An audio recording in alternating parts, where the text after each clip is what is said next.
पंडित जी आप भी आए।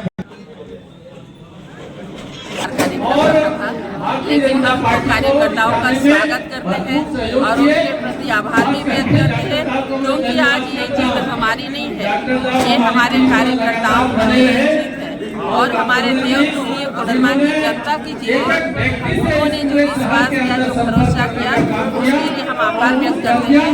और जिस प्रकार उत्साह हमारे लोगों में है, हम फिर से विश्वास दिलाते हैं, सभी हमारे थे, हमारे हैं और हमेशा हमारे लिए, हम सबके लिए हैं। एक बहन, बेटी और बहू के रूप में हमने पहले भी कहा था कि हम आपका साथ हैं, 24 घंटा साथों दिन आपके लिए हर समय हम तैयार हैं। बस कहीं भी कुछ है तो हमें मार्गदर्शन सुझाव दें, कहीं भी कोई कमी खामी रहे तो उसके लिए मार्गदर्शन और सुझाव दें, जिससे हम एक अच्छे ढंग से 10 वर्षों से सेवा की आगे भी करेंगे। नेता बनने का मौका मिलेगा, प्रतिपक्ष का नेता बनने का। भारतीय जनता पार्टी के एक छोटे से कार्यकर्ता हैं। पार्टी ने हमें बहुत कुछ दिया है और वो जो भी निर्णय लेंगे, जो दायित्व देंगे, हम उसका निर्वहन पूरी श्रद्धा, निष्ठा, पारदर्शिता के साथ करेंगे। पहले भी हमें कई पद मिले, हमने भारतीय जनता पार्टी के उपाध्यक्ष से लेकर के पंचायत परिषद का मेंबर रहने से लेके एक छोटे कार्यकर्ता के रूप में कई पदों को हमने निर्वहन किया। सबसे पहले तो इसमें शपथ ग्रहण का कार्यक्रम होगा, जो कि सभी वहीं पर विधानसभा सदन के अंदर में होने का है। तो ये चलेगा। फिर हमें राज्यपाल जी का अभिभाषण, फिर उनका धन्यवाद ज्ञापन, फिर प्रश्न उत्तर नेक्स्ट में होगा। तो निश्चित रूप से यहाँ सबसे बड़ी समस्या हमारी बेरोजगारी की है, क्रेशर और ढिबरा की है। जो आप देखे होंगे कि हमारे यहाँ जो बिजली के तार हैं, ये काफ़ी जर्जर अवस्था में, तो उसे बदलने की कोशिश।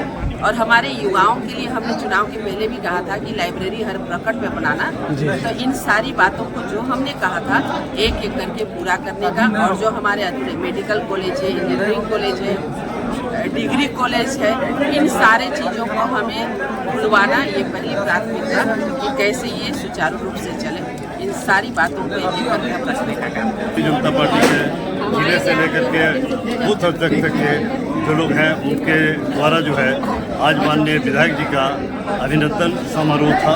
और इसी अभिनंदन समारोह में जो है हम लोगों ने मिलकर के उन कार्यकर्ताओं का मनोबल को बढ़ाने का काम किया कि आने वाले दिनों में हम भारतीय जनता पार्टी जो है वो एक दूसरे कदम से कदम मिला के चले। और जिस तरह से लोगों ने विश्वास जताया है उस कोडरमा पर और भारतीय जनता पार्टी पर, हम उस काम को करके और लोगों को विश्वास अपने दिल में रखेंगे। इसी आशा उम्मीद के लिए हम लोगों ने आज अभिनंदन, आभार, स्वागत कार्यक्रम लोगों ने ऐसा माहौल क्रिएट किया कि लोगों को लगे कि ये टफ चुनाव है।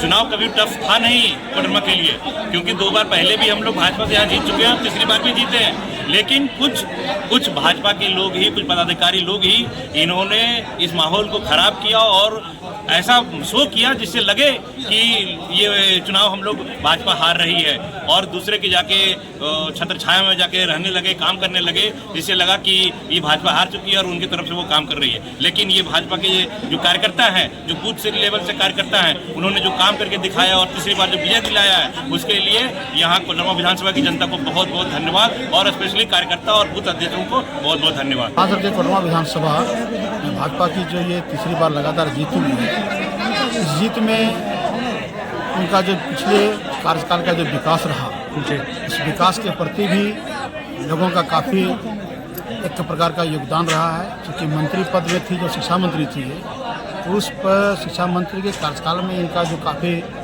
आपका राजकीय पॉलिटेक्निक कॉलेज, वो हाल में जयनगर प्रखंड हमारा जो रहा उसमें हुआ। उसके बाद कोडरमा का जो आपका मेडिकल कॉलेज और इंजीनियरिंग कॉलेज हो, बहुत सारे शिक्षा के क्षेत्र में काफ़ी उसकी गुणवत्ता विकास हुई। क्या लगता है प्रतिपक्ष का नेता बनने का अवसर इन्हें मिलेगा? जी निश्चित तौर पर, क्योंकि उत्तरी छोटा नागपुर प्रमंडल में भारतीय जनता पार्टी परचम लहराए है और कोल्हान और संथाल को आपने देख लिया कि स्थिति वहाँ पर क्या है। तो निश्चित तौर पर उत्तरी छोटा नागपुर प्रमंडल भारतीय जनता पार्टी की जो जीत हुई है, इसमें निश्चित तौर पर डॉक्टर नीरज यादव को प्रतिपक्ष नेता बनने का एक अवसर प्राप्त हो सकता है। ऐसी हम लोगों की उम्मीद भी है और विश्वास भी है।